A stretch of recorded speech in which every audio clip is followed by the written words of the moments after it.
like all your work, Coach. But thank you. I read through this one. I actually registered to get the PDF. I started to post the PDF to other people could get it, but I didn't want to. I don't want to get you in trouble with your lead gen people. Because you did. I was like, you were on that. You walked that line of like you posted screenshots, but not the PDF, right? And I was like, It's like a little flavor. Yeah, a little flavor. So it's good though. So I think this is good. I thought we could start with that. I don't know, Matt, if you've had a chance to take a look at it. I have not. And then I don't know, this local development thread. I've got stuff to say on it. I don't know, Cote. Looks like I don't know. You have something to say on it. Yep. I don't know. Okay. And then the rest of it is like, well, then I put a bunch of Matt Ray topics in here, right? Home IT with Matt Ray, urgent care with Matt Ray. So I feel like we got to close out with that, right? You should do like the Kinji Alt Lopez of home IT, where you start off with like a GoPro and you're like, today we're going to put together a cluster, and then you put it up on your head and you're just over there doing stuff. Yeah, I don't know. It's kind of like, I just feel like Matt Ray needs some time on this episode. I mean, there was everything. There was comments about buying home switches. Matt's got a Kubernetes cluster. There's a lot of thoughts about how to manage your junk. It's not even your junk cable box. How to organize a cable box, Powerline, Ethernet. I mean, there's just shit everywhere, right? Matt's working. He's talking about mesh internet at home. I don't approve, but I want to hear an explanation about that. It's cool. And then of course, I don't know. We can always talk about Facebook and Instagram. Looks like you and Brian had some long threads, so that's always fun to talk about. Okay, good. All right.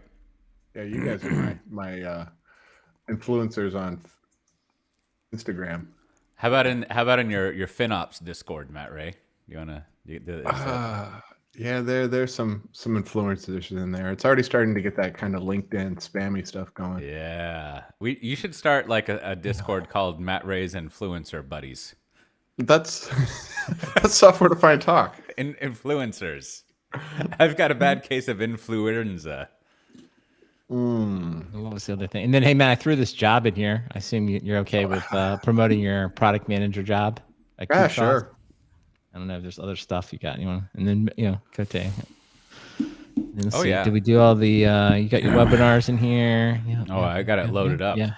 All right. Yeah. Oh, man, you got Cote, you're coming. Cote, the output's been up this week. Time to update those objectives. I see some results. I see some nice results going into the ServiceNow, or not ServiceNow, going into Workday. Oh yeah, man. Yeah, we're you're feeling it, man. Personal OKRs. Yeah. Get your head out of the gutter and start looking at the stars. I guess there was a lot of content on the OKRs this year. Less speaking, more content. Is that what the people wanted? Man, I don't know. I filled out a lot of anyways. I got tasked with the content OKRs. So like, no customers in your side of the planet, we're going to give you some content. I have a very Brandon take on OKRs to summarize, which is like, seems like a great idea. Love to experience them. Yeah, that's an evergreen topic. We can always go an hour. I can always go an hour on that subject, which I've done probably a million times.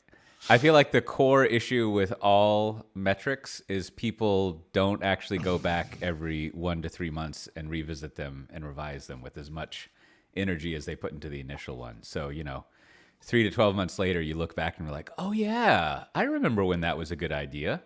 That was cool back then. Love that time. You remember? So like, our eyes were full of stars. We had such lofty ambitions. It's like if you were doing a restaurant and you're like, remember when we thought that deep fried hot dogs would be a good idea, and now we sell sushi? Boy, we had such cool ideas back then. So, I know, but I think all of this conversation, like, it leads actually nicely into developer toll, your thing. Like, that's what I kept thinking about, like how this applies to so many other things. So anyway. Yeah. Okay. Yeah. All right. Yeah. You ready to get? Yeah. So just straight through, no ads. Just whenever you're ready. Unless you want to just make up your own ads as we go.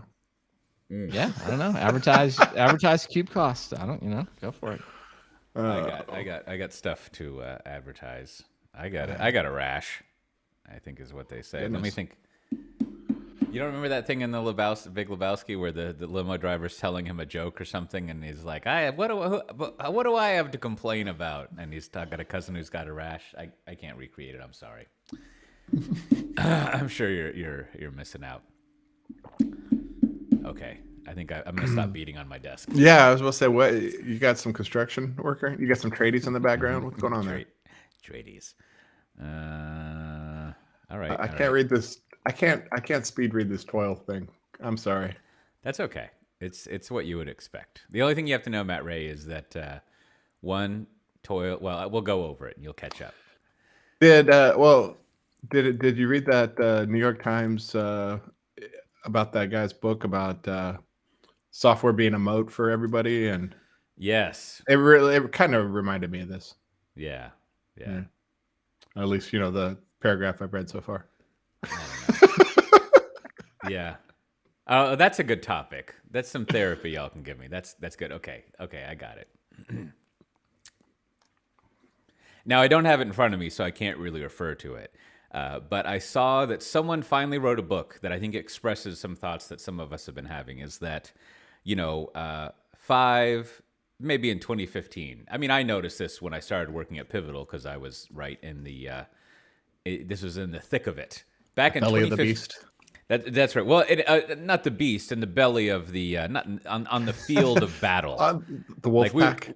We were all out there doing this. And what was being done was basically in 2015, I think it was true that all these regular enterprises, and as always, I mean that in the best possible way, they were all freaking out that Google and Airbnb and Tesla and Uber were going to come disrupt their business and totally steal it away. Now, there's a lot to be said about that. And I'm right after I finish my Sun WTF book, then maybe I'll move on to this one. But I feel like it would be a great, almost like a Michael Lewis type of like retrospective, the 5 to 10 years since then, like, did this really happen? Was there really anything to worry about? And I think there probably was a legitimate sort of, as they say, wake-up call.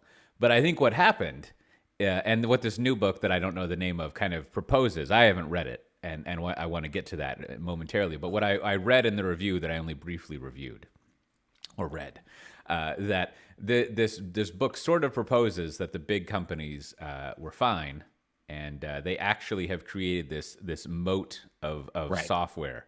And I think, I have not read it, so I'm just going to talk about my interpretation of what it may be. I think the direction it seemed to be going, this is very classic software-defined talk commentary about a book. We can't be bothered, but yeah, just we're bothering. I read a third of an article about a book that I haven't read, which is, it sounded like, from what this person was saying, is one, there's specialization, there's regulations, all those great things that us enterprise software vendors are always like double underlining and doing the pew pew pew, gun shoot thing with our friends, and but also I feel like, and if this is not written up in the book, I think it's something to consider, that the sheer amount of knowledge, this gumbo of knowledge and tech debt that these companies have, just makes it kind of impossible to replicate what they're doing and enter that business. I don't think the tech debt is quite right, but there's something about just like, it's almost like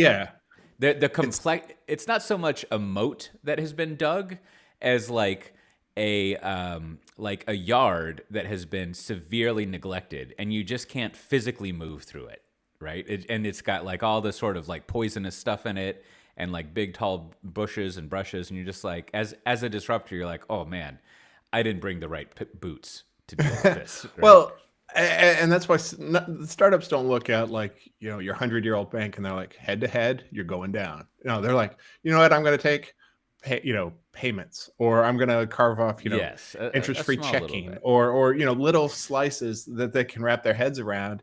And, the big, behemoth banks or whatever, like, that's fine. We'll just, we've got 100 VPs to take you down. So, they'll keep moving. And I think in addition to that, like what I witnessed firsthand, this is 2022, so that was 7 years ago, coming up on 8, like is that this was a wake-up call for many companies, but once the company woke up, they were like, oh, pardon me, and just like flicked.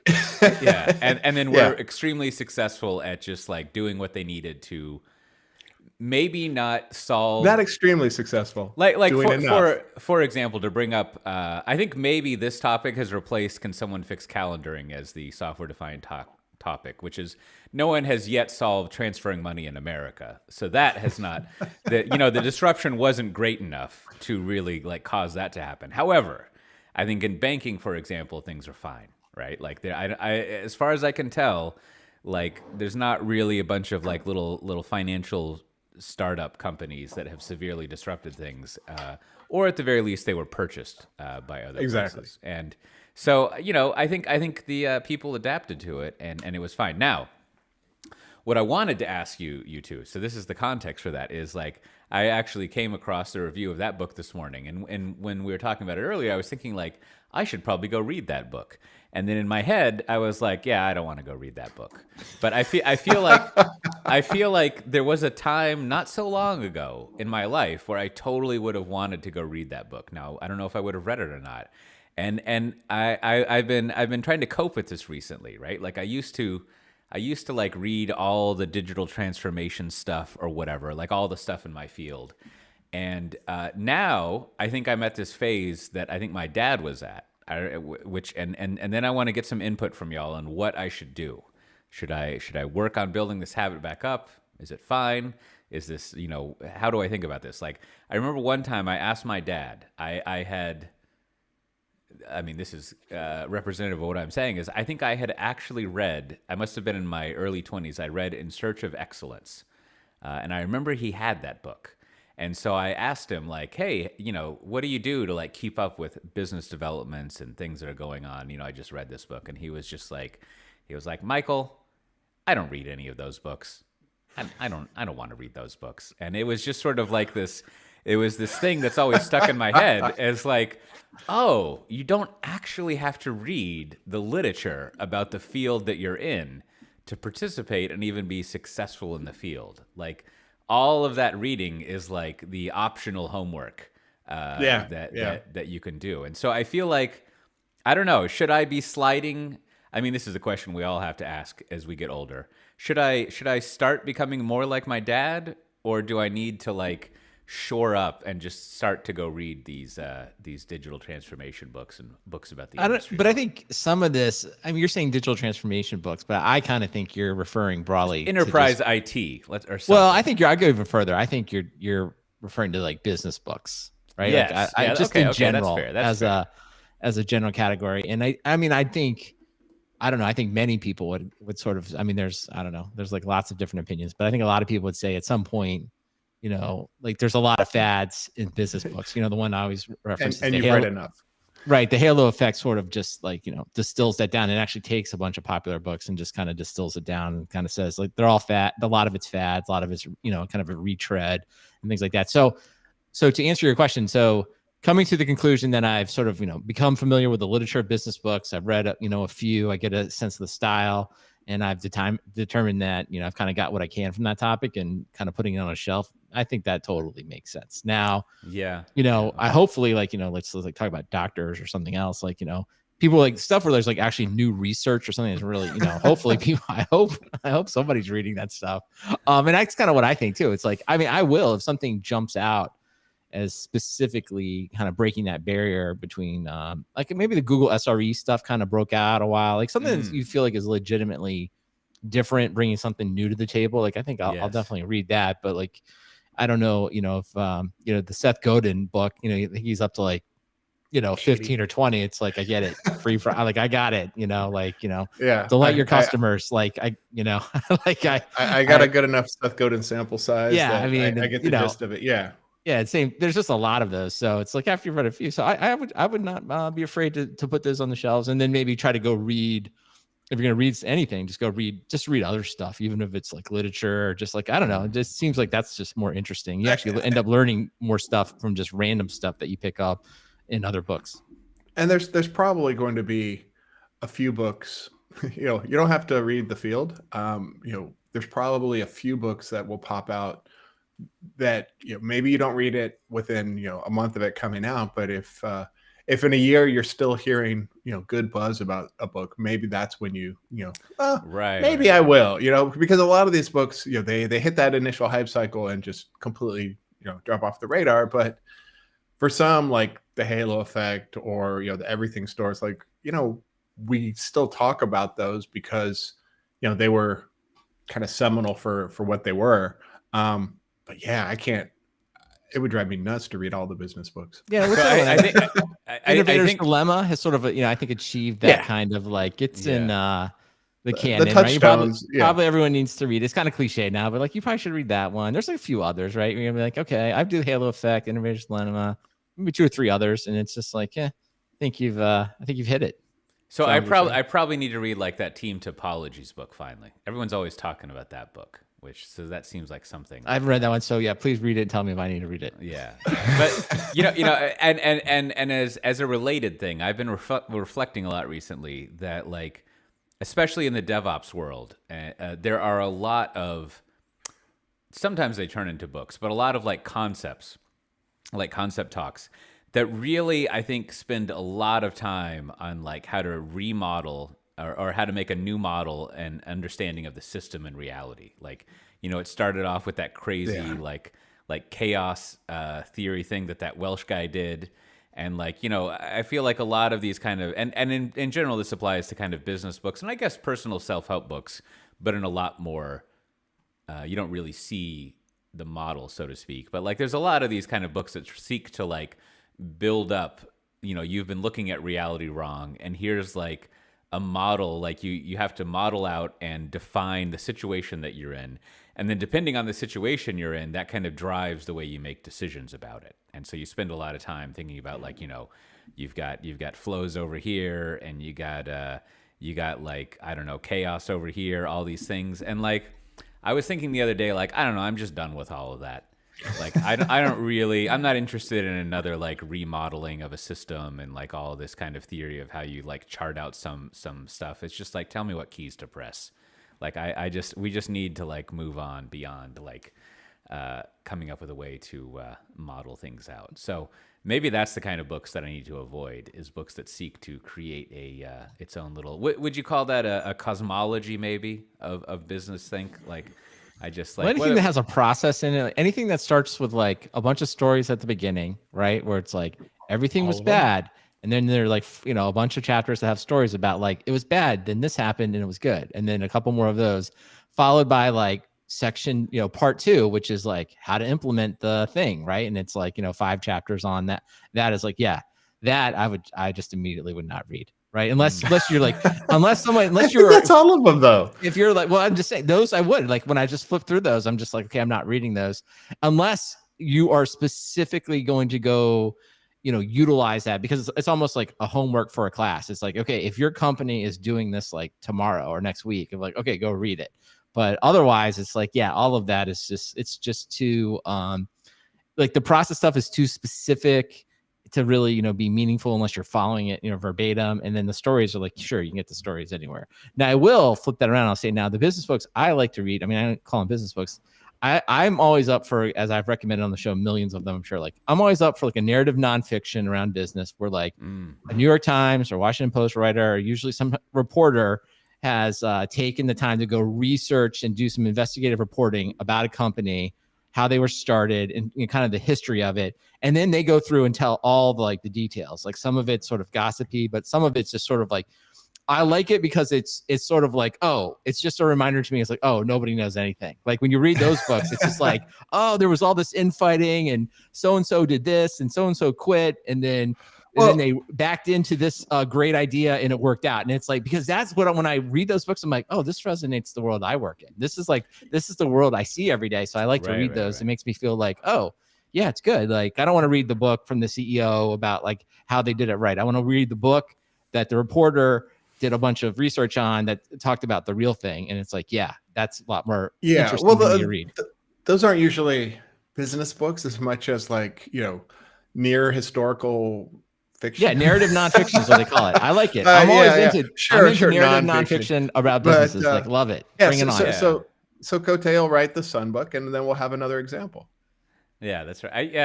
I think these books are useful because basically you use them to be like, oh, I am not fucking up. I'm just trying the best that I can.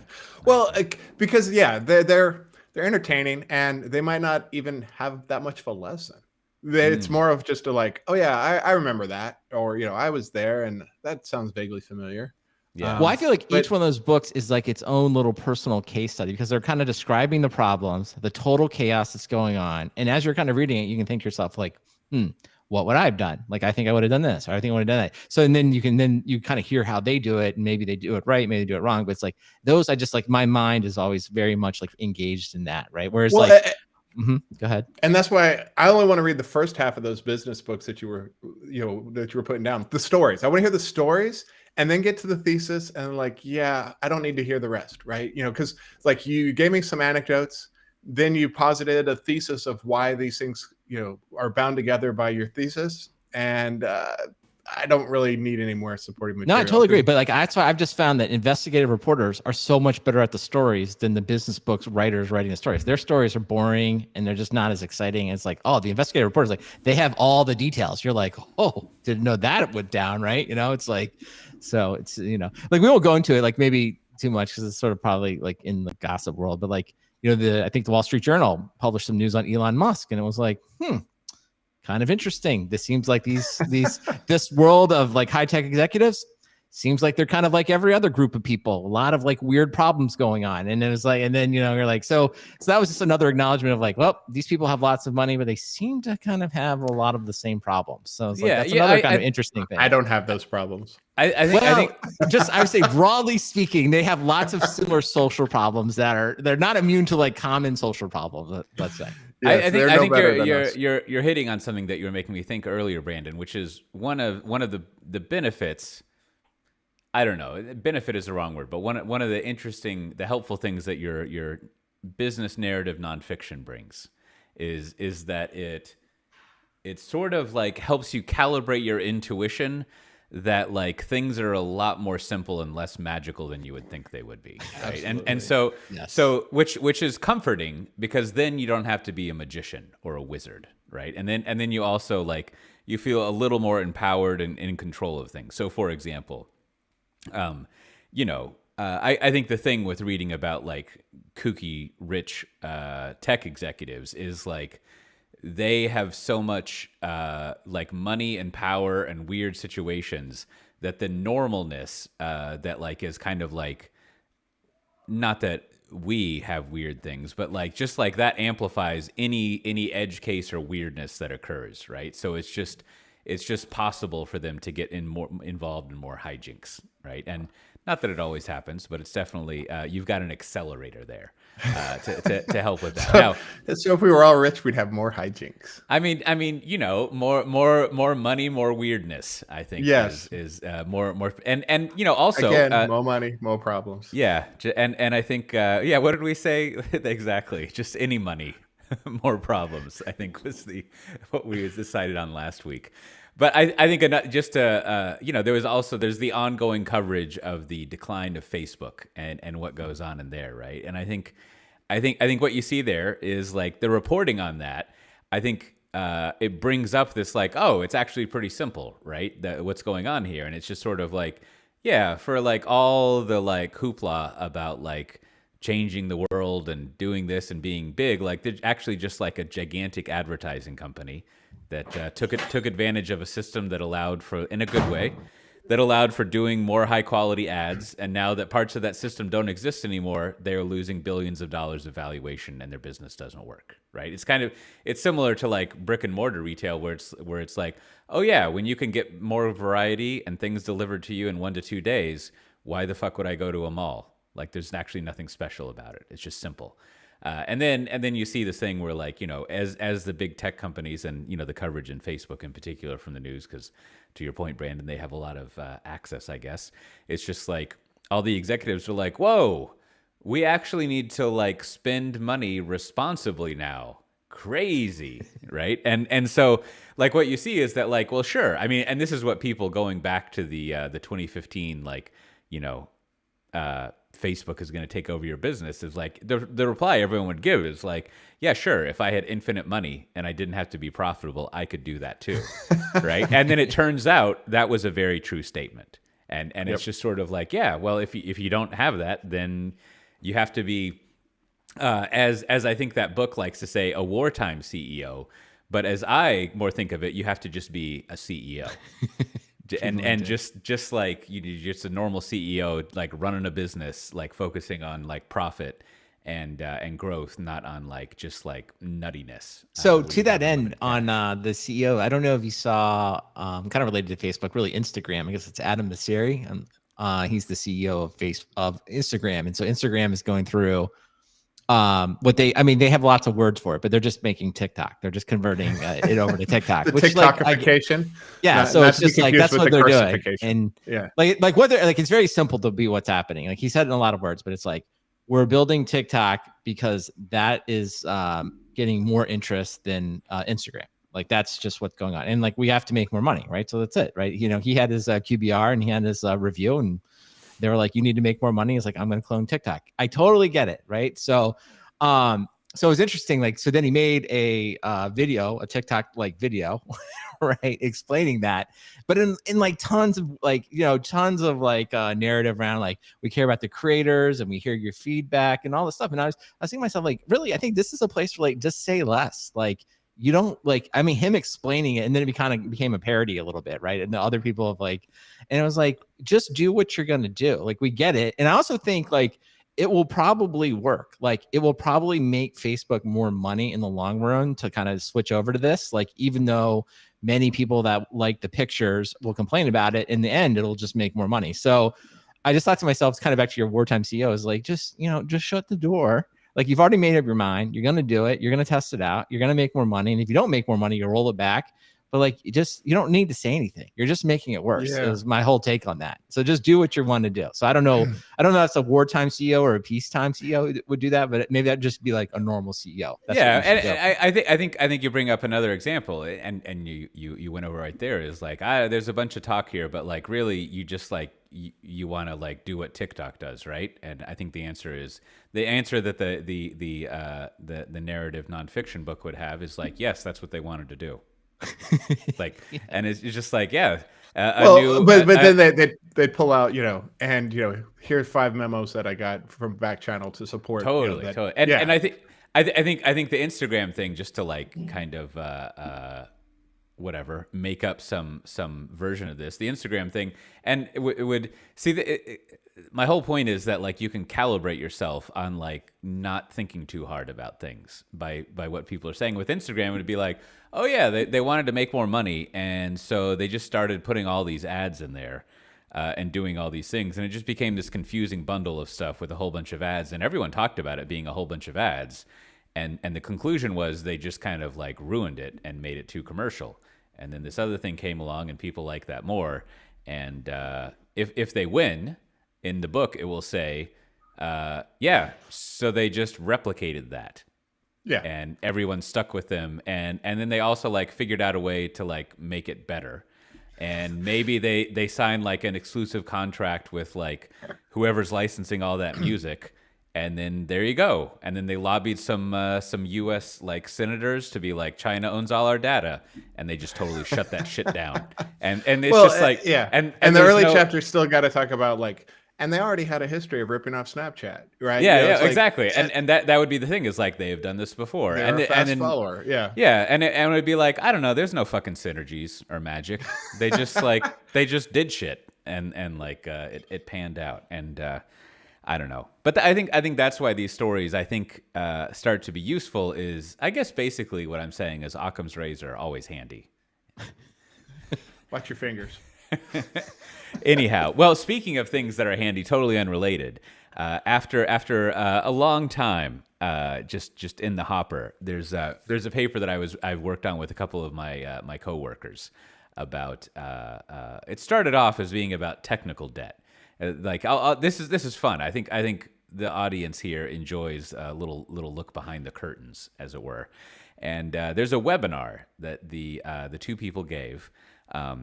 I don't remember both of their names, so I'm not going to say one and say I don't know the other, so they can guess who it is. I'm terrible at this stuff. Anyways, they gave a webinar in May of 2021, and this webinar was great. And you could tell, and I mean this in a very helpful, good way, you could tell that they were kind of like reading from extensive notes when they were giving it. So I liked the webinar. And what they're going over basically is this concept. They called it tech debt. But I since, like, when I was writing this up, I changed it to developer toil, because what they were going over is that when you're trying to improve the productivity of developers, you should ask them what they spend a lot of time on. And you can't just, you have to come up with a method of asking them that's useful. And so there's like 30 or 40 questions they kind of use in a standard way. And you just send out a survey and you have people rate it. And, you use like the old, I'm not a statistician or whatever, but use the old Likert scale, 1 to 5. And then through whatever the magic is, you can basically, if you ask like, 100 to 300 developers, you can kind of force rank stuff.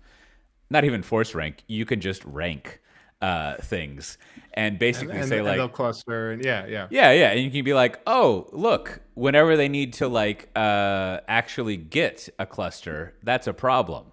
So we should do that. That's not tech debt as much as just like friction. Right. And so that's why Yeah. that's why we've changed it to developer toil, right? It's not really, you can have developer toil created by tech debt, but it's not a an overlapping thing. So anyways, so sure enough, when I asked them about this and I got their slides, if you looked in the slide notes, they just had written this whole thing out, which was amazing. Right. And so what I did is I was like, I'm going to take this and like polish it off and make a paper. And they were just like, cool. And so like I just started off by like cutting and pasting their notes and then just went through and like munged it, into my stuff. So it was a fun way of like writing something about, because I don't have to know about it and I can just kind of go in and mess around with it. But I think it's nice because it does, again, I think it highlights like this thing I hadn't really thought so much about, which is exactly as you said, Matt Ray. It's not tech debt, but that would be what you would want to call it. And it kind of, obviously it is influenced by the concept of SRE toil or whatever, right? Things that should be fixed, but applied to developers. I know you have a nice definition. I don't know, Kote, you want to like, I'll just read it for you here. It's developer toil is the repetitive, predictable, constant stream of tasks that support adding features to software, but don't actually directly decide what those features are. Or write code to create them. So I think it's just like, I don't know, it's just a nice, kind of in your little summary there, because you talk about like more traditional types of tech debt. And it's like, I don't know, to me, I feel like it's sort of like, if you will, something that applies well beyond development, right? It's just sort of like, I when I was reading that, I thought to myself, man, wow, I really wish, and there are like CIOs that do this. It's not like it's unprecedented, but it's just like, I think about just my own job and all the things that we have to do to just like, get something created or do something for a customer or sell something, and just sort of like a focus on this idea. And I think toil spoke to me, right? Because it's sort of like, it has that metaphor of just like kind of like weighing you down, right? Around like, and I think you tell a good story, maybe you can hit on it, about how like, the 15-minute feature, like this is a 15-minute code change, but then, to actually do it, it takes a lot longer, and because of all these things. And I think everyone can kind of relate to that. There's probably something that you do at your work that you're like, the actual intellectual work of doing it will take a very short amount of time, but then the process to get that thing like pushed out or changed or like communicated will be really long, almost to the point that at times you don't even want to do it. You know what I mean? Like sending out like a communication to the sales team. You're like, I'm going to write this up. It's a paragraph. Everyone needs to know about it. But then it's like, now I got to get, work with the communications team. I got to get it formatted, and I got to go through this process. And you're almost to the point of like, like, do I need to send this out? You know what I mean? It's sort of like, it's sort of like, if you will, seeps away at like actually doing the work. So I don't know. I think that's part of like, it's really important to like, that you really hit on that. And no, the definition is good, right? And that's like when you read things like that in the paper, that's what Susie and Tyson came up with, like the more in a good way academic, actually. I don't know. Not factual, but like, stuff like that. Whereas like I came up with a delightful 15-minute story with all the little jokes and narrative in there. And we were speaking about, business books that could use some condensing. That Malcolm Gladwell book a while back about like 10,000 hours, right? It's like, was it really like half an hour and 10,000 hours of getting it into production that made you such a great enterprise developer? That's what that was really my big issue with that book, and just the thought of like, oh my God, there are so many small fixes that like as a former developer, you'd be like, oh yeah, I can fix that. And then there was always, the oh, it has to go through QA. Oh, it has to, get, committed and, reviewed. And there was always all that extra overhead, which in all fairness was very important. And to Malcolm Gladwell's point, that those hours count too, because that is part of the friction. You can't just, because I've definitely worked with folks who can just whip a bunch of stuff out and then ghostwrite it into production and leave it for someone else to care for. So is that what the kids say now? Ghostwrite it into production. Ghostwriter, when you were a kid, you'd be riding your bike and then you'd jump off and the bike would keep going. Oh, I thought you meant like the Nicolas Cage movie. Oh, it's the same thing, right? Okay. He's got his flaming motorcycle and it goes into a crowd. But anyway, that's the metaphor for the developers who don't care about all that overhead. Yeah. And I think this topic and also the topic of tech debt and other things, like I've been I don't know, talking with and writing on these two topics a lot in the past year, and I think I don't know how you categorize this kind of thing, but I think it in software and also IT in general, it's a problem that arises from upper management not understanding that it exists. And then what that results in is that maintenance or addressing these things is not prioritized, right? Well, and they're the same people who are like, I don't understand what developers do all day. Right. And then so that means that the epiphanatic like thing that you want to reveal is to somehow explain to and understand to the kind of like the executive class that like, it's important that you address this as part of what you're doing. And I think whatever, an analogy is sort of like, even if you don't understand, as I don't, like what, injection molding is, or like, how to manufacture toys. If I told you that your factory was flooded, you would know that would need to be addressed, right? Like you would if I told you that your machines were like rusting and like, we hadn't actually put oil on them in like 6 months, you would know that something would need to get done, even if you had no idea how the machines worked. Whereas in like software and infrastructure stuff, like I don't feel like that level of understanding is as universal as it needs to be with executive people. So you just like ignore it, and you can't really ignore a thing you don't know exists, right? But you just you prioritize in a different way. And then, of course, when you're at the bottom, the people who are close to knowing that these things exist, you're just sort of like, okay, well, I got to go to lunch. But in the paper, you do a good job of kind of saying like, hey, this is how you could potentially explain it to executives, right? And so I just wanted to try this tact on you, though. It's like, as I was reading this, I was thinking, I've been thinking a lot about culture. And, you think about all like kind of the office space, all the things that like companies try to do to instill culture that are become like, kind of like, I don't know, kind of funny things we make fun of a lot of times. But one of the things I thought about with this one was one way to like, a culture may be one value a company may have is like, hey, we want to treat employees really well. And, your time is extremely valuable. We want you to spend your time creating value to the company. Right. So that's something that like could easily be written on a poster and just sort of like glossed over.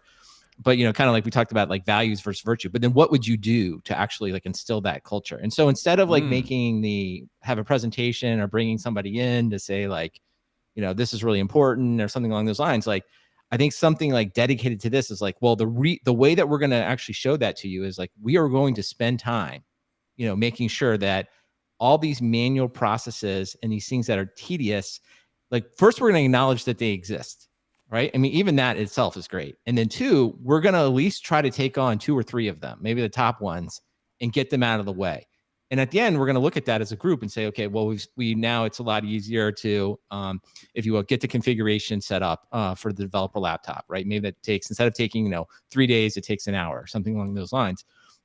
And I think tying that back to like the culture, because that's what I'm always interested in, is like there's just so many like tie these things back to very tangible things. And they don't need to be slides and motivation posters, but it's sort of like you're really demonstrating to like, say in this case, developers, right? That like you are an important group. Your time is really valuable. We're going to spend time so that most of your time you really are working on intellectually challenging coding issues, around our business logic, and not spending a lot of time on configuration. And while they will always exist, while some of this just goes along with the territory, you can't fix all the problems. Every quarter or so, we're going to at least fix one or two of them. And I think that's kind of I think when you start to tie that to the culture, maybe that's back to an executive communication, to me, that's much more meaningful than, a webinar about the company culture, right? It's this is much more interesting than someone talking about the culture is here's what we did. So I like that idea. And I don't know, it'd be interesting to try that out with some executives to see if they buy into it, or if they kind of just, like you said, it's it's fine, just let the developers do what they have to do. Yeah. Well, I mean, it's related to the idea, of a learning culture or continuous improvement or things like that. And I think maybe what a thing to spend more time on, and that, speaking of business book think, and that philosophy of business is maybe we should enter an era where business strategy focuses on a lot more on how than the why and the broad thing, right? I feel one of the more major disservices back in our generation, the 90s and early 2000s of programming, was this. I think it was it was all the people giving advice is that all the advice was bad. Yeah, is that whoever was giving requirements to developers are forbidden from specifying how those requirements are satisfied, right?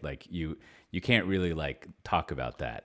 And I think maybe that type of thinking totally doesn't work when you're sort of setting company strategy. And it's almost there should be some gating, that if you can't explain 2 to 3 ways that you would actually implement this vision and this strategy, this how, then you can't do it, right? You have to kind of figure out what it is you'll be doing. And even if you don't know exactly what it is, you have to kind of explain the system that you're putting in place for it. Even beyond we're just going to have a system of continuous improvement and learning. You need some direction. What I do think that for the leaders that are thinking about culture that want to instill it, I think there's always this trap of hypocrisy. If someone gets on, I think anyone that's trying to lead a culture discussion, and you're trying to lead it through a webinar, and you're trying to say we're a company that's going to do X, right? Almost immediately, our values X, almost immediately, everyone watching the webinar is going to instantly think of examples of where the company did not do X. It's almost impossible not to to be to remember the time where the company totally did not do that, right? And so I think, and it's it's impossible. I don't know why anyone there's no way you could present that way and not have someone think about that. But I think if you just said, I think you always lead from hey, we know we have to get better here. We value this, and here's what we're gonna do to try to make it better, right? So this idea about automation or something, and just always acknowledge at the end is I know we don't have everything right. I know we don't get it right, but we're going to do this one better, and then we're going to make the next thing better, because otherwise you're just kind of because you see it too. Sometimes you see in all hands when people kind of get people real frustrated, somebody get up and really start to challenge. They'll start to get go down a rabbit hole and be oh, well, you said this, but then, then they'll have a really specific example of where it didn't happen. And the whole room is just sort of goes quiet, and it's a little awkward, right? And it's and nobody's nothing good is happening at that moment. Whereas if you just stay to specifics, right, I think that kind of keeps you out of that trap. And also, I think, all cultures are hypocritical to some extent, right? So I think don't fall into that trap, I guess, is my point. But then that's also why people complain about executives always having mealy-mouthed, wishy-washy stuff, because they don't want to get pinned down. Because they're oh yeah, we've got a culture of improvement, and don't challenge us on it. So yeah. Well, if you came to it and just said, listen, I know, if I was leading a group, hey, listen, I know there are things that take too long, that are frustrating for all of us to do it. We are trying to become a culture that doesn't have that as much. So here's for the developer tool, go through that and be here's something we're going to all work on together. And we get this done, we'll work on the next thing. And totally acknowledge that. Be I realize that I would even say, I bet you every one of you could come to me with an example of things that frustrate you, and not pretend, right? Don't pretend that you've got it figured out. Be we're just trying to get slightly better. Here's a tangible example. And people should appreciate, candor over mealy-mouthed every time, because it's these are the facts on the ground. I'm not, if I candy code it, you're going to be mad at me later on when I'm oh, you remember when I said we needed to work harder? Well, now I got to lay you all off. Yeah. Well, Yeah. this does bring up like on the other hand of like all the internal Facebook stuff. I mean, at least there's not that mealy mouthness, and it's like you kind of but like it's you kind it's of so directly stupid that it's like public. Yeah. yeah, and then also like man, I would love to be in some all hands meeting at some point in my career where like the person you're mentioning, Brandon, stands up and the executives just take a pause and they're like, let's go long. Like, let's really get into this. Like, we're just gonna let's dive like, into it. Yeah. What he'll do you be- mean a culture of layoffs? He'll just I shouldn't say he. The executive team will just say like, well, can we go over? Like, let's how longer do you have? Do you have a hard stop? Just to say that to the thousands of employees. And let's get into it. Let's they'll go just for say, it. and then HR's yeah. like tugging at their sleeve. Shut up. Yeah. You have to give them moderator control, and then they'll be like, "All right, I force muted the HR and the internal comms people, and now we're gonna have this meeting." So, But or can we take this offline? Yeah. Well, I mean, you or bring no, up like what they would say is like, "Well, let's take the offline online," or like, we're this is it right Let's here. take the offline online. You bring up the Facebook one, and I think it's a good little case study because so obviously I think a few weeks ago we talked about Zuckerberg at All Hands was just like, hey, thinks a lot of people don't want to be at Facebook anymore. So we kind of talked about that, right? And then now I already talked about Adam Mosseri, this works for Zuckerberg, right? But the CEO of Instagram. It seems like he has a lot of autonomy. He's out there like I think in a very public facing way, trying to explain, trying to like make it sound good about why they're doing the Instagram stuff, even though he's not really directly saying what we kind of all know, which we already covered. So it's like, well, which do you prefer? Like, I guess it's kind of an interesting question. Like, it's like, well, because it's like the Zuckerberg thing kind of seems wrong, but I kind of prefer it to the, you know what I mean? It's like he kind of said what was on his mind and like probably a not such a great appropriate way, but like it's pretty true. Whereas I think the Adam one is like it doesn't feel sincere. It's just like you're kind of saying this, but you're not, even as you're saying it, this is kind of a lot of double speak. So Then why say it? I don't know. Yeah. I mean, I guess it's just, I guess you can go back to like, well, maybe there's a third option, but this is back to like, no, the reality is like, these are the senior leaders of Facebook, right? So it's like, it's one or the other. There's no other, Sheryl Sandberg's retired. So there's nobody else coming through that door. So it's like, well, which do you want? Right. And I was like, I kind of felt myself being like, well, at least with Zuckerberg, like, where you stand, right? Like it seems pretty upfront. I think the let's go long version of that kind of thing. I don't know what's up with Facebook or Meta, whatever, but that like over the years, I've always thought of as like, you just want someone to explain like the depressing situation. So they'll make up a story about the Facebook thing, right? Like what I always want to hear in basically in the we're going to lay people off meeting is you want to be like, yeah, we're just not like making as much money as easily as we used to. And people aren't buying things for the following 2 or 3 legit reasons that make sense. And so basically, like people are like getting rid of our shares and they don't want to hold them. So our company valuation is going down. And so what they want to do now is like see our numbers look like this. And the only way we can achieve that is to get rid of people because they're expensive. And so that's what we're going to do. And it's just like and then in the case. I have to imagine, I don't know, this would be what I would be thinking in the case of Facebook stuff. I would want them to say like, and we're not going to do all that like virtual reality stuff because we don't have time for that shit right now. It's like, not working, right? And then just to be like, yeah, sorry about that. Like it seemed like a good idea at the time, but now we kind of realize that like we should just get really good at advertising and like try to like totally like combat TikTok. And whatever it is Apple's doing over here. So let's work on that. And in that way, you at least have like, some of your friends are going to be gone, or maybe you will. But now we know what we need to do, which is do better at advertising and then like replicate what these other people are doing and shut them down. So that's our new mission. Well, none of this weird VR bullshit. Like, and that's when like if they were smaller, private equity would be like, look, guys, it's really simple. We come in. You do this, you do the social network, we have nice margins, you quit messing around. You don't need R&D and virtual reality. Nobody's buying that stuff. Like you just do what you're good at and I get my 20% return. Done. Now and there's plenty of employees who would be like, it's a paycheck.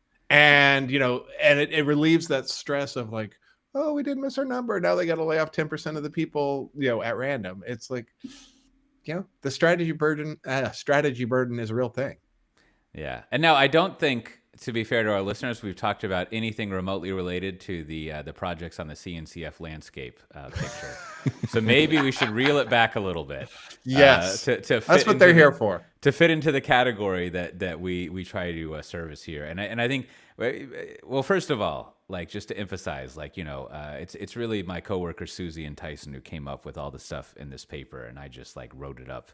And it's funny. I guess you could say that I went through the publishing toil, the writer's toil of actually getting it out in a format like that. But it's a fine paper, and we don't have it published yet. But we're also putting together like a come copy the survey if you want to just start doing it on your own. Because the way you find the toil is you send out a survey, like I was saying. So we might as well create, for the likes of Brandon, a spreadsheet. That has the survey questions that you can just upload, that you can upload to Google Forms or Microsoft Suite Forms or whatever.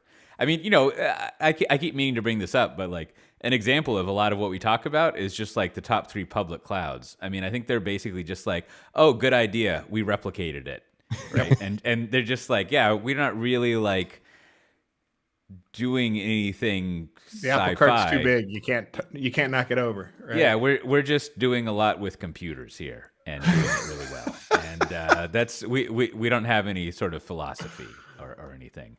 Anyways, but there is one notion that came up, I think in our Slackland or somewhere, that I think is interesting, that I've encountered before, and that is the idea, I think Google does this, where like you don't do a tremendous amount of development on your local desktop, and instead you kind of use like a virtual setup somewhere or some mixture of it, and you have a lot of stuff out there in the cloud. And this used to seem like, well, I mean, I guess that's some funky thing Google does. But then I was talking with like an enterprise architect at a big bank recently, and this person went on, and they made a good case of just like, I don't understand why we don't do that. Because, like, I mean, speaking of developer toil, it's just like anytime we get a new developer, it takes like 6 weeks for them to get started just because they have to do this onboarding. Whereas, like, if you're at Google, you just like, I don't know, it takes an hour, and then you can have like a full environment and everything's ready to go. I mean, I guess that is a type of developer toil, but it does sort of like, I guess there's some technical limitations. Maybe. I mean, obviously you need to be on the internet, but it does seem like Google always forgets that, right? Yes. Yeah. I mean, it does seem like, I don't know, a good idea. Like what do you think, Matt? This isn't a new idea. It's like, hey, somebody just discovered VDI. Yes.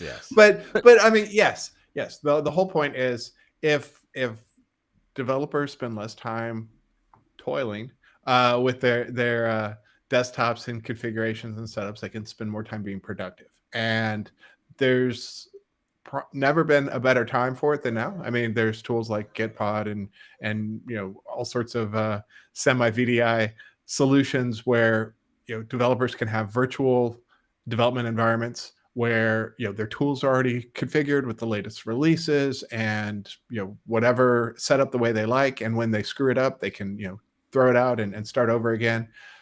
That's great, and I think that is the future for a lot of people, especially in large organizations. The sorts of people who were buying VDI back in the day, and now they're like, oh yeah, we have 1,000 Java developers, and we need to make sure that they all use the same versions of tools.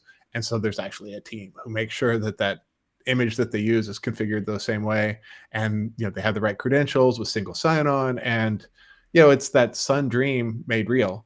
I agree, but there's always the edge cases, and you have to make sure that it works in offline. Right. Which is something Google forgets. I was gonna say no, but like the thing that caught my eye, I guess this all started with a tweet that sort of got some traction, at least in my timeline. So who knows everywhere else. But I don't, and the link is there. But so it's Eric. I don't know how to say his last name, but so you can read it. But I'll just quote it real quick. He says, "Quote: In the long run, Okay, that is to me is always the red flag. Quote, In in the the long fullness of run, time. I expect most all of developers doing things locally will go away. Developing, testing, building, running, deploying, etc.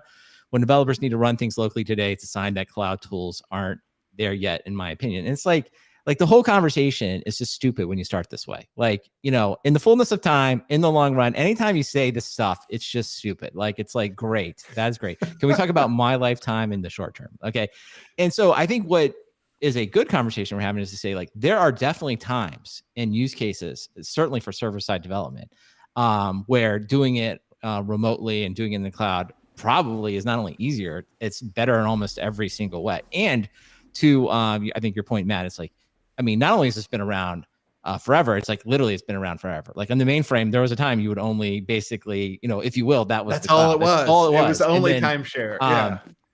And it's not so long that, you know, at least for this group of people, all of 3 years, like, you know, in college, it was like, yeah, that's, you always went to like use some dumb terminal to log into the to run the compiler on whatever the Sun Spark server or whatever, right? That's all we ever did. Like, you just kind of externed into your thing to do your homework, and that's how it works. So it's like, so I always think like these conversations, like when I see this kind of stuff, is like, this isn't really helping the situation. So I think what is helpful though is to say, hey, you know, remote development is now getting good for these areas, XYZ. It's probably not going to be very good anytime soon for like if you're building a Apple mobile app. I don't think that's going to be very easy in the cloud. It's going to be much harder, would be my guess. I think there's probably a bunch of other they have all those hosted. They have all those like hosted phone development sites. Right, but having actually built one app that kind of sucked was nobody actually, you know, they have the quote, what they call it, like the labs, right? You can do and just like test harnesses and playgrounds, which like again exists, but like as you know, like to do anything quote unquote real, like you're going to want to run it locally. You're going to want to then run it actually on your iPad or your iPhone, so right? And then, you know, just to do it, like, I don't think any professional Apple developer is like, yeah, let me do everything remotely. That's going to be a lot easier. Maybe it could be done, only it would have a lot of toil, right, if you will, to your thing, right? And then, of course, you know, the other thing that you already hit on was just like, well, there's just lots of times where like you don't have internet access that you still need to work. Like you go on vacation or you know, doing something. It's just like, there's just plenty of times where it's like, hey, I need to take the network out of the equation so I can get some work done. And it's like, so I always come back to it. I just feel like in the industry, like we just kind of always like, it's like the Linux desktop, right? It's like, it's always the year of the Linux desktop. It's like at some point, like we can stop talking about these, like let's talk about them in a new way, right? Like where does the Linux desktop going to work? Where is it a useful thing versus like, oh, it's definitely happening? Because most of the time it isn't going to happen. Like in 10 years, development will still be done on local machines. I will guarantee it. I will bet anyone who wants to bet anything against that. So let's have a conversation around something different than just like, in the long run. Yeah. And it's going to be a Linux desktop. It's just not going to be on your desktop. I think, well, I have a few things to say and then maybe we can get to bureaucracy. But like one, I feel like Brandon has replicated what it probably feels like to work with a copy editor and an editor in Bridgewater and Associates.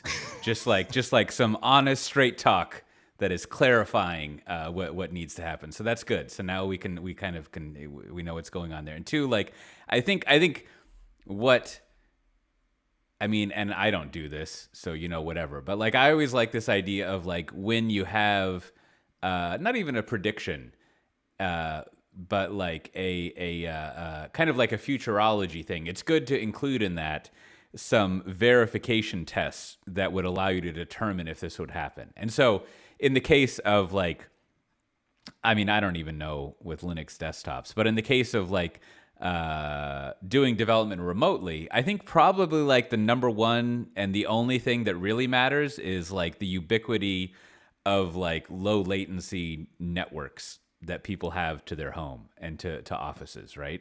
And so like you could be like, at some point, if the network speed that most programmers have available to them is whatever, then technically there's no reason, like it solves all the problems of doing things remotely. And so that's what the fullness of time is we're waiting for that to happen at this moment. So it's almost like in making these statements, like you want to spell out the criteria that would be required for them to be the case. And I think with the Linux desktop, you could probably come up with some, like, I mean, this is an example of what we were talking about earlier, where like probably the simplest explanation is what works. And like, Well, the reason the Linux desktop doesn't work is because one, not enough people want it to, and two, like you can't get software for it. And three, it's like hard to buy. And so like if all those things were satisfied, it might be cool. Like there's less easier things to quantify, like it doesn't have good usability, right? Which is like, I don't know, call up Shuttleworth and he'll show you why you're wrong or something, right? I don't know if he cares about that anymore, but you know, you need But to your point, like I think it's fencing the problem and saying, bundle hey, in this some is things. where we want to work on it, and this is where we're going to get better. And then these are some places where it's pretty far out to the point of like it's not going to get fixed anytime soon. Like I said, and someone hit me up in the chat and said, hey, you know, you expect all the developers to work on vacation, which I really don't. And I'll give you a better example. Maybe the other one is just like, you know, in the fullness of time, there will only be streaming movies. It's like, okay, well, that's great. Well, what happens when you go on the airplane, you go on vacation, you're in some place that doesn't have connectivity? It's so great to just hit download, you know, download the movie, download your favorite playlist, and just at least have it where you are, so you can use it. And I just think like that's the point of like so many of these conversations. It just seems like, you know, like get away from if you're saying in the fullness of time, like you've already, you know, stop. Don't do that. So, stop doing that.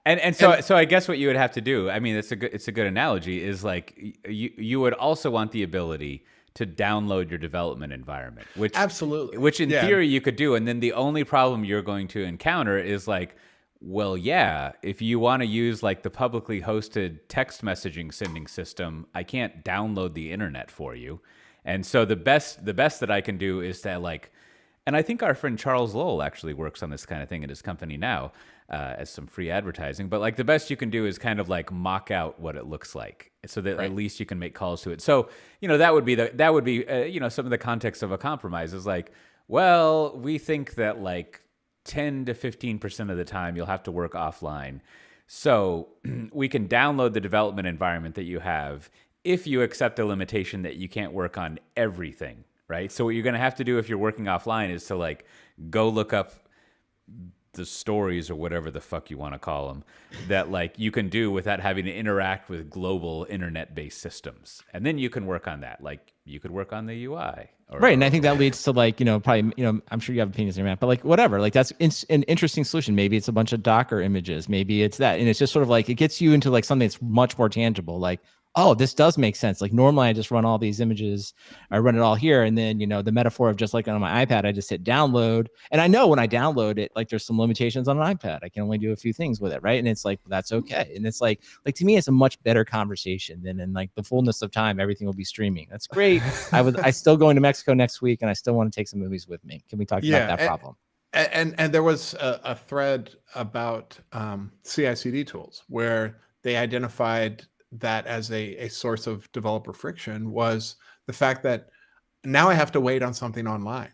You know, now I make my commits and I'm losing that rapid local cycle because I have to upload it, wait for some, you know, offsite tools to wake up, see my changes, run through a test suite. Whereas before, you know, maybe it took a long time to set up, but once it was set up, I had that rapid feedback loop of I can make a code change, check it locally before I push it somewhere to see if it still passes the test suite. So, you know, yes, things are going to move, you know, to the cloud, but you still need that local presence because it's faster.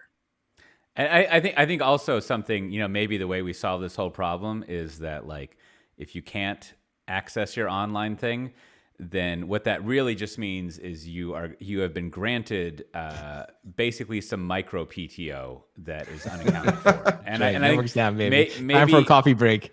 Maybe if we position it that way, people just won't worry about it. It'll be like, yeah, I mean, if you can't reach it, then you don't need to work. I think you just discovered our new cryptocurrency, micro PTOs. Yeah. Well. Speaking of micro PTOs, I know that if you are looking for some micro PTO time, you might be thinking, I would like to take the paperback off of some sort of adhesive. Or have I ever told you that Kim, my wife, says adhesive? Like we had this ongoing conversation about how to pronounce adhesive. But if she was Australian, it might be adhesive. Oh, like, yes. What? If you for some reason have to put a bunch of stickers on things and you are thinking you might get some micro PTO because of how long it takes you to take that back off of a sticker, definitely don't get free stickers from us because those stickers are easy to stick somewhere. Now, if people wanted software-defined talk stickers, Brandon, because they need to get back to their work. This is really a bad pitch for getting stickers, but they are free. What would they do? They would send an email with their postal address to stickers@softwaredefinedtalk.com, and I will be happy to send them a sticker anywhere in the world or multiple stickers. It's in the Northern Hemisphere. It's a lot of vacation. So feel free to put them on your Yeti cups, your coolers, your bikes, or your notebooks, wherever you need to use them. Just let me know how many you need. I went on a 3-hour boat tour recently of the canals of Amsterdam. Highly recommended. That should have been my recommendation, but you could also bring those stickers and, like many people do, slap them up to bridges as you go underneath them. And see Tiger Bridge. Thank you. Yeah. Any other bureaucracy, Brandon? We do. We have a couple things here. So Michael Israel wrote in. He is the head of innovation and led the development of the Apple Wallet badges that we discussed a few weeks ago at the building 187 building out in Chicago. So one, he said, hey, if we're ever in Chicago, to let him know, and he'd come by and give us a tour. Two, he sent me a link to a demo video. So if you want to, you can watch. They have a very well produced demo video of like how it all works. So you can kind of see like people opening the doors there with just their iPhones. Two, I also thought this building was awesome. It has like a gym in it. I was like, this building's fantastic. So I don't know. I don't know. For some reason, you're looking for real estate in Chicago. I was like, I would add this to my list. And at the end, they also had BMW set up with the keyless. I guess it's not keyless. It's the iPad, or sorry, you can use the iPhone to unlock your BMW. So that's in the demo video as well. So really cool. I thought the whole thing was pretty cool. So I did email him. He hasn't gotten back to me. I said, okay, what about if you got to show a photo? I think in this case, it doesn't. It's just like, this is just access to the building. You'd have like, your employee would have some other, your employer potentially could have other limitations. And then I asked him about the Android people. Like, do they have to use cards? So he hasn't got me back yet, but I'm sure he'll send it. So check it out though. It's a fun demo video. It's kind of cool to see it all working. And actually the car key one was the one that was more like, oh, this would be great. I don't have to carry around the stupid key fob. I'm like, talk about, I don't know, developer toil. I guess what is that, driver toil? Just like, oh, this is another little headache. It'd be great to get rid of that. So check all that out. And then a couple jobs to hit on. So one, Chase wants you to work at the, let's see, what is it here? Octus Energy Group. Octopus. Yeah. I don't know. Octopus. So it's people in the Slack were saying it's great. I don't know anything about it, but like it looks like a cool energy platform, and it looks like they're hiring people everywhere. So platform engineers in the UK and APAC and a whole bunch of opportunities globally. And people in the Slack really think it's a great energy company. I don't know, Coach, are you using this? Has this found its way into Amsterdam? Ever heard of it? No. All right. Well, that's our entire review. And then Matt Ray, our own Matt Ray, is out here recruiting. So Matt, it looks like you're hiring a product manager at at least we got jobs for everything. So come work at KubeCost. It's a fun place. Yeah. So check it out. Check all that out. And then of course we already hit on the stickers. So hit me up with some, and we'll send you stickers wherever you need them all over the world. That's it. You can find out how much Kubernetes actually costs. Y'all can use that one for free, Matt Ray. Just put it on the website. I really think the reason here is like you can go work with Matt Ray, and Matt Ray will complain about you behind his back as the product manager. He's like, those product managers, they just don't. I'm a straight shooter. To your straight face. shooter, direct feedback there at KubeCost. Yeah. Oh, we should throw out one other thing. There was actually an interview with KubeCost. I don't know, was he the CEO or with founder? Web? Yes, on Cloudcast. Yeah. We should put that in there. So if you really want to know what's going on, don't listen to this podcast. Go listen to that one, and they explain it all. Because you can find out how much Kubernetes actually costs. I'm gunning for that one. Just keep going, man. Keep going with it. Never gets old. There's a lot of conferences going on, which there's a lot. In fact, many of them are ones that I'm involved in. Now, this is not a conference, but on August 4th, which is next week, I'm doing a webinar about platform engineering. Now, I very rarely say webinar. I say talk, because I think people are put off by webinar. But our audience is so sophisticated that they will see through my synergistic la-di-da talk. But you can. It's a webinar, so it's free. You should sign up for it, and there'll be a link to that. If you want to click on that, all these jobs we mentioned, you can go to softwaredefinedtalk.com/370 and find links to them. Also, later on in August, I'll be giving a keynote along with all sorts of other people at DevOps Days DFW, August 24th to 25th. And then there's also VMware Explorer the week after that. I'm going to be in the U.S. for 2 weeks. That's going to be August 29th and 1st. I have 2 talks there. And I was just catching up with our old friend Alex Williams of the New Stack. And he and I are going to have a little video theater set up where we're going to interview a bunch of people as sort of like a little DevOps loop at VMworld, sort of thing. So that'll be fun. Will there be pancakes too? I don't know if we're paying him enough for pancakes. Maybe I'll bring some in, and Alex and I.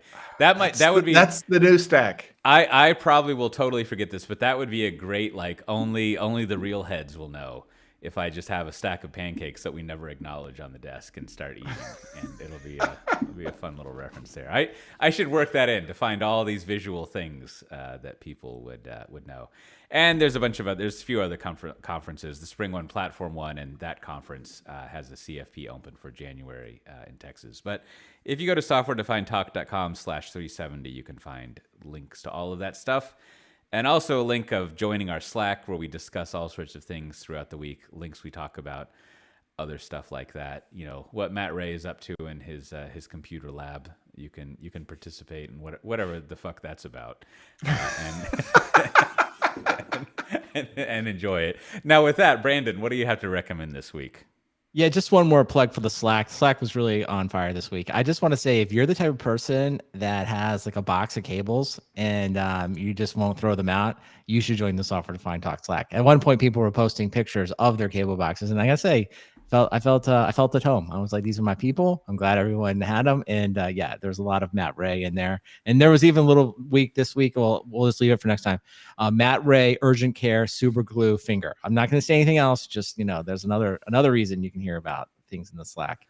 My recommendation this week is I was lucky enough to be on vacation last week in Mexico. Had a great time. And my son has gotten to the age of where it's like, well, we're trying to travel more, like to do more international travel. So I thought, okay, I'm going to try to get him into Global Entry. So a few months ago, I was like, I want to get ahead of this. So I did the application. And then it's very hard to get a Global Entry interview appointment in the United States. I don't know why. Just like everyone, it's just so it's like 4 months out from that I could get an appointment. And I discovered this thing. I don't know exactly why it exists, but it's great. It's called Enrollment on Arrival. So if you've completed all your paperwork and you're just waiting for the interview, when you fly back into the United States and you're going through immigration, many of the airports in the United States offer enrollment on arrival. So you just say, in this case, we walked up, we kind of got through past our immigration. We said, hey, we'd like to do enrollment on arrival. We've completed the application. So they sent us over to a little waiting room, waited for about 5 minutes. And then they called my son up, to do the interview, like at like the little cubicles that you go through when you go through like kind of passport control. And they quickly did the interview. They asked him a few questions. They took his fingerprints and boom, he was done. And it was all like, didn't have to have an appointment. You just walk in. So if for some reason you are trying to get Global Entry, if you don't have it, I highly recommend that program. If you travel, even I think a few international trips, it definitely pays for itself. But if you're trying to get it done and you're trying to figure out how to get the interview, check out this Enrollment on Arrival. It was really easy here in Austin, and it looks like most of the major international hubs here in the U.S. offer it. So I don't know. I thought, Matt Ray, maybe your kids, as they're getting older, if they want to travel when they fly into maybe one of their international destinations in the United States, like they seem like perfect candidates to maybe get it done. So they are still they are still a little shell shocked from the time I tried to drag them through Global Entry without it. Yeah, well, needless to say, we got yelled at by immigration. Yeah. So maybe it's a good way to do it. So I don't know, especially I think if you live abroad and you're like coming into the country, like do all your paperwork ahead of time and then enrollment on arrival. And then, so I also learned, then I was like, well, what about Mexico? How can I get, something similar there? Turns out there's a reciprocal program now, man. I'm going to try to say it in the Spanish. So God help us. Bolero Confiable. Anyway, that's their Global Entry program. You just punched out midway through there. I did not. I just don't know how to say it there. Those and in Spanish too. So anyway, there's now reciprocal programs. So Mexico has a Global Entry program, and if you're in the U.S. Global Entry program, you can apply to get into the Mexico one, and vice versa. So it's like, I don't know. Maybe that'll be next year's challenge.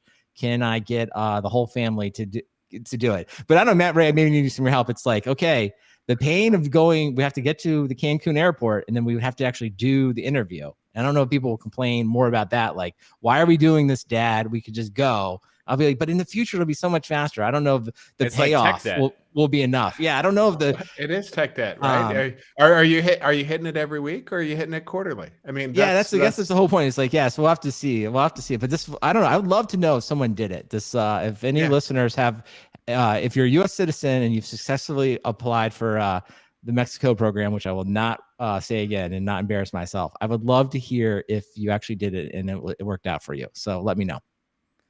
How about yourself, Matt Ray? What do you have to recommend? Well, every time we do travel internationally, my kids are like, why don't we have global entry? I'm like, because you travel once a year. So I'm eating that tech debt. My picks this episode are, I've got a pair. The first is, as we've alluded to, I've been doing a lot of updates to the home office. I just moved, I don't know, 3 weeks, a month ago. And so had to rewire things. I got myself the Synology MR2200 AC mesh Wi-Fi router. Now, I needed this because my internet connection is in the very front of the house and my wife's office is at the very back of the house. And so it was too much of a long haul, and the power over Ethernet or Ethernet over power just doesn't cut it. And so I got this.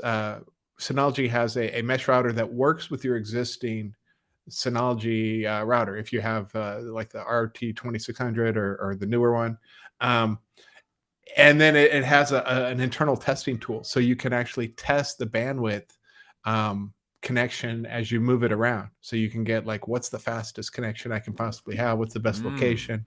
It turned out for me, it was, cut out as many brick walls as possible. Even though it's a longer line, there's no brick, and it worked well. I get about 250 megabytes per second between routers, and now my wife doesn't have drop-offs on her calls. So good investment. That's my recommendation. My second recommendation, we've been doing all this talk about maintenance and whatnot. There's an interesting historical story from I think Stuart Brand called The Maintenance Race. It's a work in progress, but it's just to talk about racing around the world on a boat, the first single person race. And so different approaches to maintenance. It worked out well. So go read that. It's the best business book because it's not a book. It's just some stories with no conclusion. People maintenance. It's good. Yeah. Yeah. Well, I'm really glad that you're using megabytes instead of megabits or like octabits or something. Yes. Just like I feel like I've gone on this rant many times before, but like everything should just be in megabytes or gigabytes. Like we don't we don't need to fuck around with faster. These other, yes. It's very distracting. We the network engineers just ended the podcast, but go on. Yeah. No. And anything other than base 10 can go fuck itself. That's we just lost a hexadecimal crow too. Shit. Come on, Cote. Shit, we're just losing listeners left and right. You've already offended the Celsius people left a long time ago. So, and I know there's some people who they either like are yes or no. Like they just like there's no nuance between what they like or not. Little counting system jokes there for you. Anyhow, so my recommendation, I went through yet another bowl of the Truefit and Hill shaving cream, the Trafalgar edition. And I've had this for a long time. My wife bought this for me for my birthday or Father's Day, some special occasion many, many years ago. And I bought many of these little bowls, and you get yourself a little shaving cream brush. I think mine is actually made out of horsehair. I don't think it's like, beaver or badger. Yeah. But it's just like a little special treat every time you shave. I'd like to say every day, but I don't actually bathe every day. But it's a fun little thing to have to kind of brush that on, and it smells good. And I don't know, I think it's like $15 a bowl, so maybe I'm like living the high life or something. But I'm sure I like save money somewhere else by not taking a shower every day. Imagine all the water savings. But that's what I have to recommend. You can buy it on Amazon, other places like that. Easy to acquire. You should look into that. Well, as always, this has been Software Defined Talk. If you want to get the show notes for this episode, you can go to softwaredefinedtalk.com/370. You can also just knock that 370 off there. Don't go to 370. I don't know where that goes. That depends on your Google search history. But you could just go to softwaredefinedtalk.com and see all the past episodes and how to do stuff that you might be interested in. With that, we'll see everyone next time. Bye-bye. Goodbye. All right. Another fine, tight episode right at 60 minutes. So Really? we are professionals, if nothing else. Nailed it. Absolutely That nailed was it. really wow. It felt We long. just have that feel. I felt myself stopping for an ad break several times. I even think That's all Matt right. Ray We'll kind of let- tried to stop for an ad break. No, it's good. It's good. No, it's good. Not I this think it's fun. It's like, hey, man, it's summertime. Say what we want to say. Trying to see, did we get everyone? I like it, Matt Ray. I like your. It sounds like System Sky, right? You're never going to be allowed in. You're going to get kicked out of Global Entry. Your family's getting kicked out of Global Entry before you actually get it in. If you keep trying to take them through. Well, I only tried it once, but you know what? I did get through TSA. I know pre-check. I think at the end they just tell you not to do it again. They're like, no. Next time you have No, to. the Isn't it? global entry. They were like, get out of this. They literally yell. Well, I don't think it was yelling. I think they were, talking in a stern voice to my children. That's yelling. Okay. But like TSA pre-check, my oldest is over 18, or he's Mhm. 18, and So he's so done. he doesn't have it anymore, right? Yeah, he used to get it, he's screwed. and we dragged him through, coming in and out of Honolulu, and he got the first time they didn't even notice, and the second time they're like, "Oh, you don't have it," and then they put him in the front of the line, Oh, even better. so he got to skip the plebes line. So See, I think he's probably so it's 18. What's your middle? 16? 15. Yeah. 15. Yeah. I don't know. Well, I guess it just depends on how much if your oldest is going to travel a lot. Like How old do you have to be to get it? you can get it at any age. You Yeah. Really? can- yeah. But I For- mean, if we go to the U.S. once a year, is it really worth it? If you're going to go there yes, for like 20 yes, I think it years. is actually. I think it's because it just basically like it's like, can you cut the line? It just But there was no line It's in $100. Honolulu. Like there'll Yeah. be a time for you. I guess it's different because you have 3 kids, so it's $300. But it's like, well, Yeah. it just depends. Like Yeah, if you'll- you're ever sitting somewhere and you're like, "Yep, I would pay my way out of this," and then it's worth it. But if Oh, you yeah, have yeah. customs fast, then yeah. So I think your argument, we've been over this, Matt Ray. Your argument is like, yeah, but I mean, are we really going to change the port number ever? We can just hard code it in there. Right? well, no, I'm I think just for saying, you, like, Matt, it's 300 for versus 100. Yeah. yeah, no, but for you, I think it would be more a conversation for your oldest. Would be like, okay, well, if you're going to travel, like, I mean, especially if you can travel, if he's going to travel on his own, right? Then it's like he's obviously perfectly capable now of filling out the application, doing it, and here's enrollment on demand, right? Tell him how to do it, right? And to say, well, if you want to do it, you can, and leave it up to him. He So- can't be bothered to get a driver's license. So See, to me, then that's the ultimate out, right? That way, when people are mad at you in the line, you're like, well, listen, I gave you the opportunity. You said you didn't, Oh yeah. No, Right, the rest of us went through TSA pre and said, "You catch up with us." That would be, but it would only happen one time, right? That would be the ultimate lesson. Be like, listen, if you want to do it, I'm totally in favor of it, but you Yeah. gotta do all the work, right? You're an adult. I don't know if you're an adult yes. in Australia. and but- now he's complaining about electoral stuff in the U.S. I'm like, hey, you're 18. Go register yourself to vote. yeah. Well, I know for Kote, your crew. I mean, I don't know. You have the same. You got 3 too. It's like I don't know if you guys are over here enough. Cote's that it got would ever 5. Make. What, are you kidding me? I would totally do it. I didn't know you could do that. I would just Yeah, so you insist should on it. get then all 3. Then what you should do next time you're bringing them all, right? Do the paperwork ahead of time. Get them all get all, that's just manual, right? That's just paperwork. So do that at your leisure and then get them I all see. pre-approved. And then definitely if Just you go come into through. Austin on on any, I guess, that KLM flight, I think Austin is the place because it's like, Austin's like it's very chill. The passport is just so chill, I think, in Austin. So I think it'd be a great place to do it because it's not usually that crowded. Even when the flight is like pretty full, it's just not that busy like Yeah. Houston or Dallas. So I think you should definitely look into it. Yeah. Well, how about I'm, flying I'm to to- LAX, which is terrible. I'm totally into that. I think I'm like, I probably have signed up my kids to be like a frequent flyer on like, Lufthansa because we flew on them once. Like, Yeah. Yeah. No, Yeah, my you kids got are to get signed up those for miles. that. I mean, what Yeah. if they decide in their 20s to switch to it and they missed out on like 1,500 miles towards lifetime qualification? Like, I think it's totally worth it. I think your kids, I don't know. I mean, do they fly anywhere other than the US? I guess maybe you're not like flying. yeah, we that- fly around Europe. They're Yeah, flying. I think it's Blue totally worth members, it. My son, logging I don't those know. Miles. I mean, he's got everything. I mean, every time we get on a plane, he's got all the same frequent flyer rewards as like or You know what? programs You know like- what I discovered tonight is with KLM, you can pool family miles. So I can sign up all my family members, and so I can transfer their miles to like Dude, that's going to be Well, what there- 50,000 miles every time everyone comes to the U.S. Right? Was it eight, Yeah. 6 or 8? Yeah, American Yeah. won't do that. Yeah, so I have to like Oh, spend done. money Done to and done. transfer. I, Yeah. you know what? I I may feel- need to have more children now that I know this exists. I feel like this is one of the one of the only things that KLM has not cheaped out on, because KLM No is, kidding. Oh my they're gosh. so skeevy. Which and- one is and cheap on KLM? Is that things. One World or is it Delta. Star Alliance? It's Sky Team. Is that American or United? No, Or Delta. It's Ooh. Delta. Ooh, that's not. I don't that's know. not It's that helpful. fine. Not that helpful for me. Whenever I fly on a Delta airline international, it's always nice. Yeah. No, flew Delta's nice. Delta. It's just not good for Austin. It's not helpful. Yes, It's like, yeah, it's yeah. not. That's not gonna help me. So No, and now that they do have a lounge over in. yeah, I saw it. Austin I didn't go Airport. in it. I saw the entrance though. Yeah, The other, it's pretty good stuff. Well, I'm going to be flying on Delta for this flights I have coming up, and then also the KLM. So we'll see how they have a direct flight. KLM has a flight from San Francisco, so I'll be flying back from there. Very Hey, for all the streamers, we'll give them a little heads up. Looks like we're gonna do some type of Austin. I don't know. Hesitate to call it a meetup.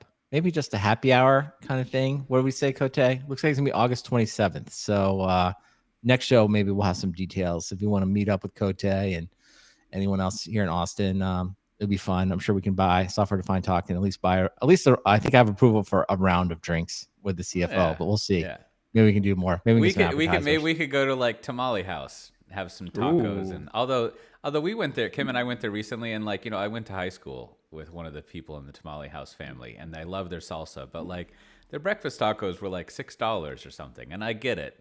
Everyone always tells me Austin has changed, but like I mean, come on, right? That's Like, just you can't- inflation, man. Everything. Where's Tamale House? It's East. Yeah, Tamale yeah, House yeah. East. But you can't Where is it? be charging like $6 for like a egg and cheese taco with potatoes. No kidding. Yeah.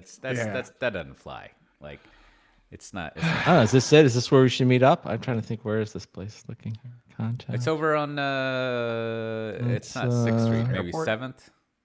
7th Street. All right, maybe we'll do that. But then. they have the salsa from the original tamale from the old tamale house where you could get your 58-cent tacos that we used to go to all the time, and like I don't. They have a bar Making there. I me don't know hungry. if it's good, but like. All right, we'll do a little research. We just got to make sure it's it's Oh, good. I gotta go. All All right. Hey, thanks for all everyone on the stream. Thanks for hanging out. Good to see everyone. We'll probably be back next week, probably Thursday, Wednesday or Thursday. It's hard with the vacations. I think We'll, Thursday is good. Thursday next week, Wednesday the following. So hopefully see you next time. All right. Bye. Talk to the stream.